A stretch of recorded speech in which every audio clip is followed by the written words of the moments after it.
আমাদের এই জনসমুদ্রের মাধ্যমে কিছু গাছপালা নষ্ট হয়েছিল, কিছু গাছপালা ভেঙে গিয়েছিল। আমরা দলীয়ভাবে সিদ্ধান্ত নিয়ে ঢাকা মহানগর উত্তর বিএনপি আজকে সকাল থেকে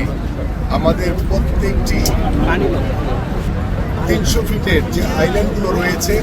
সেখানে আমরা যে গাছগুলো ক্ষতিগ্রস্ত হয়েছে সেখানে আমরা নিম গাছ সহ বিভিন্ন ফলজ গাছ সহ বিভিন্ন ফুলের গাছ আমরা লাগাচ্ছি এবং সারাদিন ব্যাপী আমাদের ইতিমধ্যে আমরা নার্সারি থেকে প্রায় 200 থেকে 300 গাছ আমরা সংগ্রহ করেছি এবং প্রয়োজনে এই গাছগুলো লাগানোর পরেই যদি আরও গাছ কোথাও যদি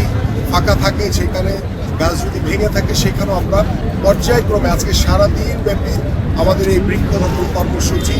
চলবে এবং আমাদের এই বৃক্ষরোপণের মাধ্যমে আমরা যে বিষয়টি বলতে চাই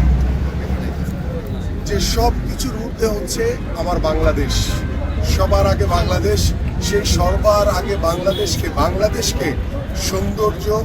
বন্ধন করে রাখার জন্য আমাদের দলের পক্ষ থেকে,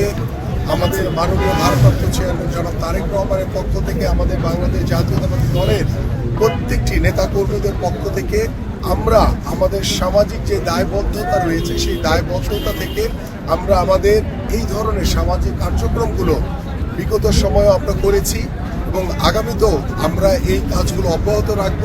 এবং আগামী সামনে নির্বাচনকে সামনে রেখে আমরা যেই মেসেজটি দিতে চাই সেটি হচ্ছে যে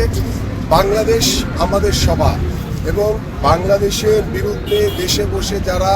বিভিন্নভাবে ষড়যন্ত্র করার চেষ্টা করছে, যারা আগামী নির্বাচনকে বানচাল করার একটি অপচেষ্টা করছে, বাংলাদেশের মানুষ এবং বাংলাদেশ জাতীয়তাবাদী দল বিএনপি আমরা সকলেই ঐক্যবদ্ধভাবে গত 17 বছর যেভাবে ওই স্বৈরাচারের বিরুদ্ধে আন্দোলন করেছি, সংগ্রাম করেছি, ঠিক একইভাবে সকল ষড়যন্ত্র মোকাবেলা করে আগামীর ফেব্রুয়ারি নির্বাচনকে আমরা একটি অবাধ সুষ্ঠু নিরপেক্ষ নির্বাচনের মাধ্যমে আমরা বাংলাদেশে একটি জনগণের সরকার